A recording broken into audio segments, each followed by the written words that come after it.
Suzanne Laidlaw, you were just swaying there. Tell us why that was such a nice song for you. It's beautiful. It reminds me of my childhood, and my mum used to like that song. It was a beautiful song. Yes, everyone needs a friend, don't they? Yeah. Well, Suzanne Laidlaw, I'll introduce you. You pulled your burning husband from the flames of your house. Later watched him sadly pass away right in front of you, and I mean, you've had everything thrown at you, really, through the years, Suzanne, but your resilience is amazing. I just want to, first of all, congratulate you. You've given 5 years, 5 years to live, and how many have you lived now? You were given 5 years to live, and how many have you lived now? I was 33 at the time, and now I'm 51, so... I wasn't, I was, overcome what they thought would take me away. So I was very grateful. Yeah. So tell us about that moment when you were 33. What did they tell you? My greatest fear was always to leave my children as young children and leave them without a mother. And I was competing in triathlons and found at the end of the race I would often get a stitch in my stomach. And so I decided to go to the doctors, and they said, I'm very sorry, it looks like an ovarian cyst, and we'll have to put you in the oncology ward and take it out, took the ovary out. And then when I got out of the surgery, they said, we're really sorry, it's not cancer, it's another disease that's eating you up just as bad. You have to go in for more surgery, and we're going to have to take your lower bowel out, give you a bag, take your whole uterus out, take your cervix out, take your appendix out, and because this disease was eating me up. So they said we probably, wouldn't give you more than 5 years because it looks like it's in your lungs and your stomach as well. So my worst nightmare was smack bang in front of me. So, if you've just joined us, you are listening to Saturday Breakfast. I have Suzanne Laidlaw, a very inspirational woman with a very special Mother's Day story for us. We are celebrating Mother's Day, of course, tomorrow. We'll go back to your 20s. You got married on your 20th birthday. And what did a 20-year-old Suzanne expect in life? Just fun and to make a difference. As a child, my mum always taught me to embrace the privileged life that we have and make a difference wherever we can. And at a young age, she herself joined the Brownie Pack because they couldn't get me in. It was full, and she was like, well, I'll become a leader so my daughter can get in.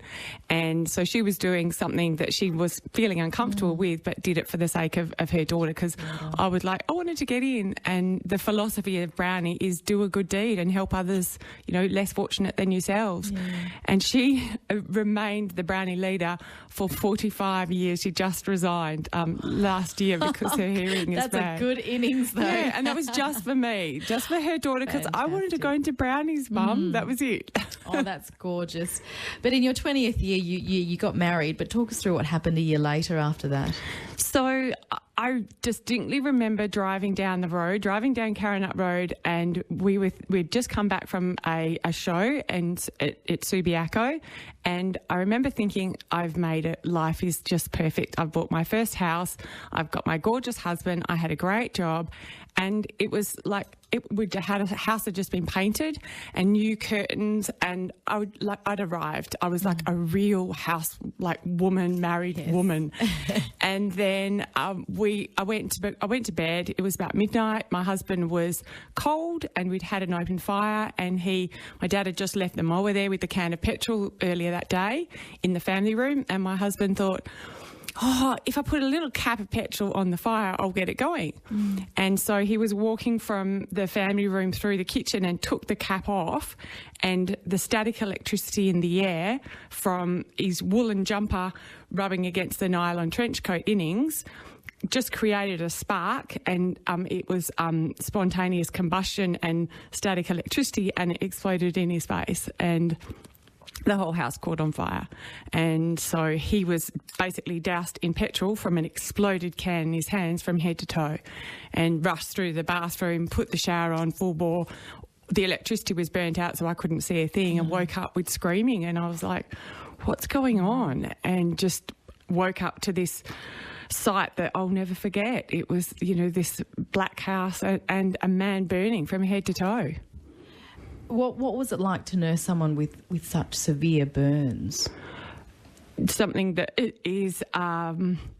it's challenging on the relationship and because someone's in pain and you're wanting to help them get out of pain, but it's the mental pain as well, and you've got to be there for them. And so it was not about me, it was about supporting my husband, even though it was really hard for me because a young couple just married don't expect to go through places that we went through.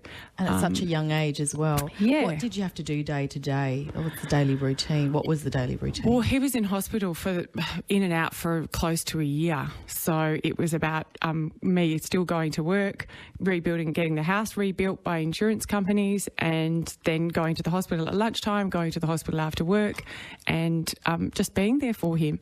When he came home, it was different because he was in pressure garments and was in a lot of pain, and helping him shower, helping him dress, helping him be fed was part of everyday life. But painfully as well, that you were watching him pass away. Well, he passed away in ICU on day 3, and he was gone for, it seemed like forever. Probably was only 20 seconds. I don't know how long it was, but it seemed like an eternity. And once they got him back, he was fighting to live, and he was one of these lucky people that actually got to see his own body. And he was very sceptical before that about anything weird or anything out of this universe, but he was a charred mess. He couldn't see through his eyes, and he still remembers getting the choice of do I stay or go, and that was that moment when he'd gone, he'd passed away. You're nursing your husband though, and you're pregnant at the time with your son Hamish, and you're learning to become a mother of a newborn. Yeah, he by the time we had our first child, it was about 18 months on. So he was just out of Jobs Garment, so I wasn't nursing him anymore.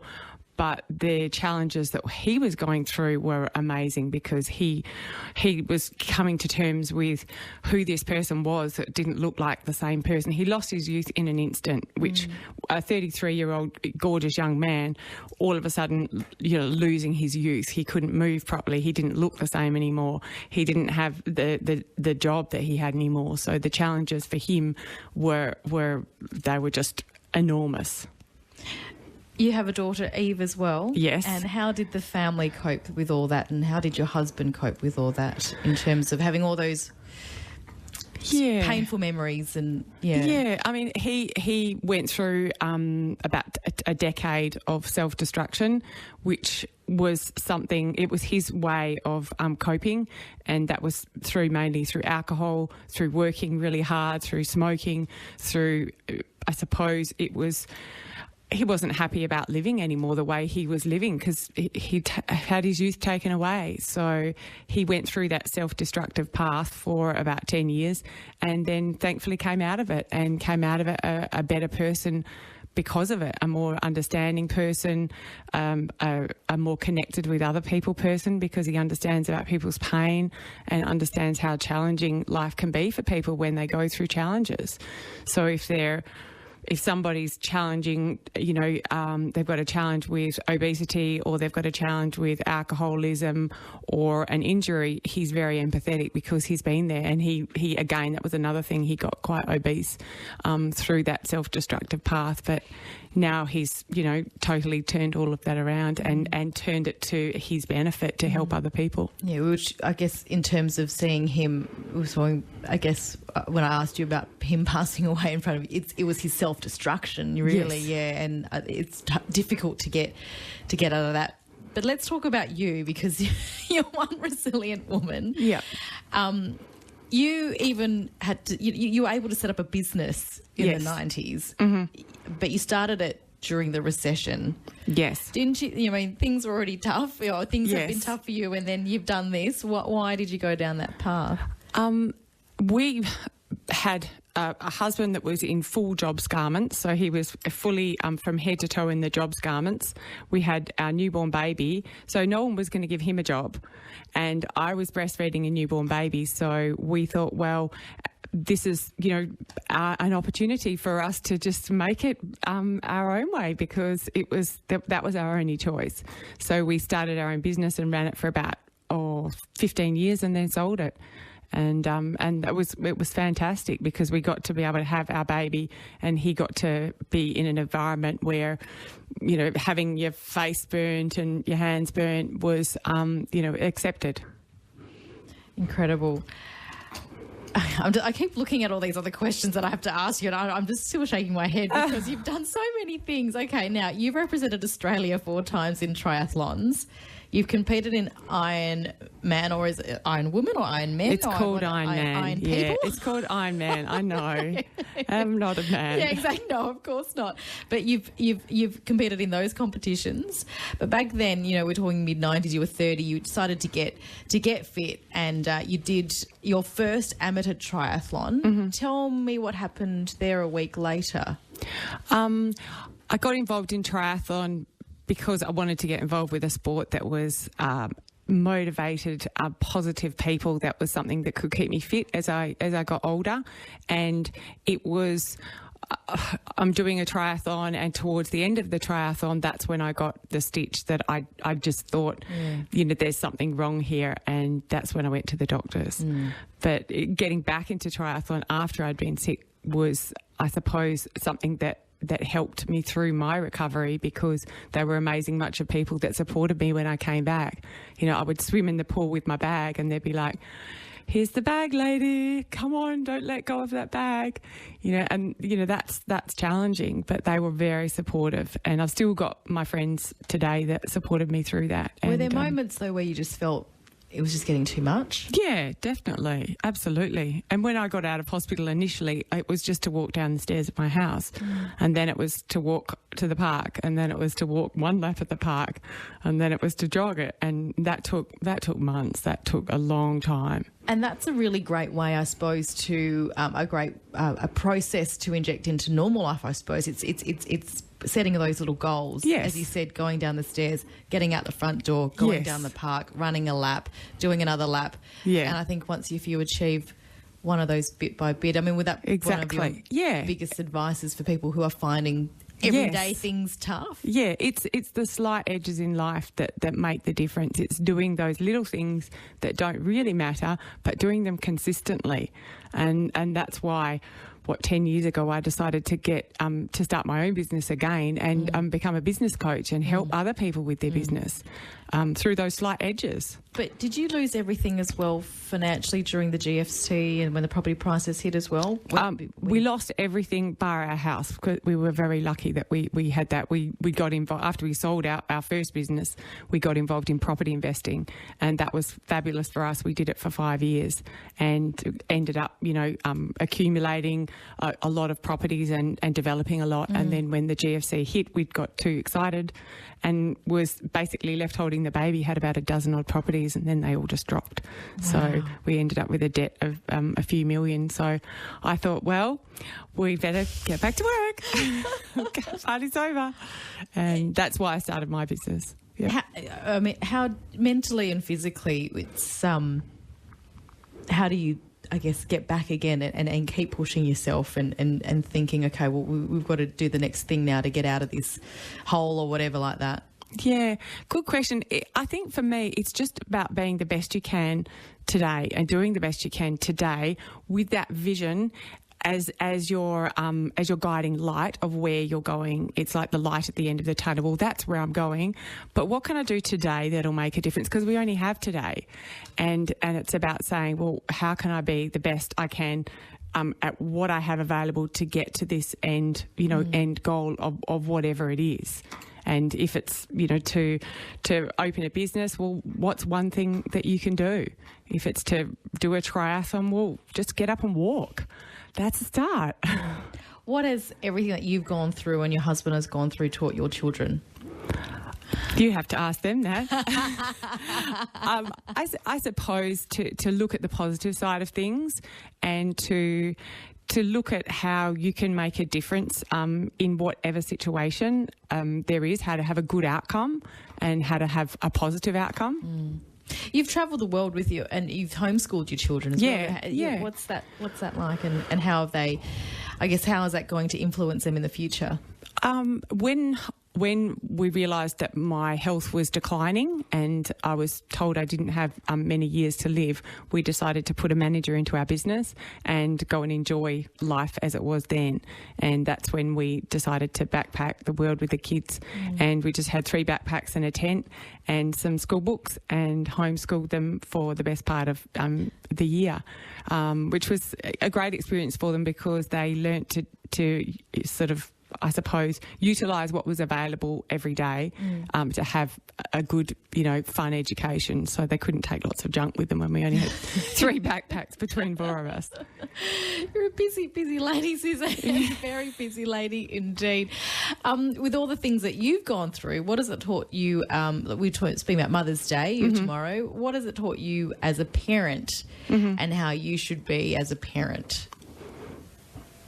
I think it has taught me to be very clear on where you're actually going, what is your guiding light, what's important to you, and what are those values around that are your guide, so that years ago when I would have a conflict of children, work, husband, training, and my head would be this mess of, I'm going to let myself down because I'm not doing my training. And I can't let my child down because I can't be at assembly. And I'm going to be a failed businesswoman if I don't get to work. And there was all these horrible thoughts, this big fight going on in my head. But once I got clear, and I teach that with my clients, is once you get clear on what your values are, the priority order of values, there is no problem. And people understand if you're honest to them and say, look, this is really important to me. We'll have to reschedule because it's my child's assembly. And they'll be like, wow, that's unreal. Yeah, I totally accept that. So once you've got clarity of the values, there is not so many conflicts in the brain for me. If you've just joined us, you are listening to Saturday Breakfast with Tracy Rowe on 720 ABC Perth. We have Suzanne Laidlaw, who is an inspirational woman. You've achieved so much in your life. This is a very special Mother's Day story that we have here today. You look fantastic. You're a very fit lady, but you had a double knee reconstruction and you swam 20 kilometres in the Roto Swim. Yes. How did you do that? Well, it's always been my dream to swim to Rottnest because Rottnest is my favourite place to go to. And as a child, I always thought, I'm sure I could swim that way. I'm sure I could. It's not that far. And then when I needed my knees realigned and had a knee reconstruction on both knees, they said you can't run or cycle for probably the good part of a year. So 6 weeks after the surgery, he said, well, you can start to swim with a pool boy in the pool. And I thought, I can start to swim. Again, that, what can I do, not what can't I do? So at this stage, this was around June. The Rottnest swim is February. And I thought, if I can swim, why not start swimming to Rottnest?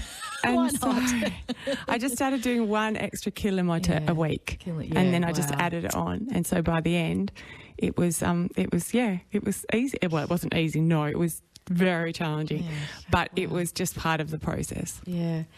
So both you and your husband have escaped death. You have represented Australia in triathlons. You've made a lot financially. You've lost a lot financially. You coach businesses. What do you see yourself doing in 20 years' time when you are 71 years young? 71 years young. I will be doing full-time philanthropic work and helping people probably in businesses locally and also in third world countries. I see myself being involved with, I'm an ambassador for Opportunity International, and they do micro funding for small businesses in third world countries. So when I take on a business in Australia, I then sponsor a business over there as well. So I see myself getting involved more on a global scale with something like that, and also spending time with my grandchildren. So it will be, again, that values thing, having a balance between making a difference with other people in businesses and cherishing my family as well, because if you neglect your family, then it's not much point neglecting your family and looking after somebody else's. Yeah, that's right. Family is number one, isn't it? Always. And the philanthropic work is fantastic. Congratulations. I think we need more of it. I certainly would, love to get involved with that stuff, and it's very important to help people disadvantaged here as well as overseas. So everything that you're doing, Suzanne, is amazing. Thank you. Amazing. Happy Mother's Day to Thank you, Suzanne. Thank you so much for joining us here on Saturday Breakfast. Suzanne Laidlaw, inspirational woman, and, I think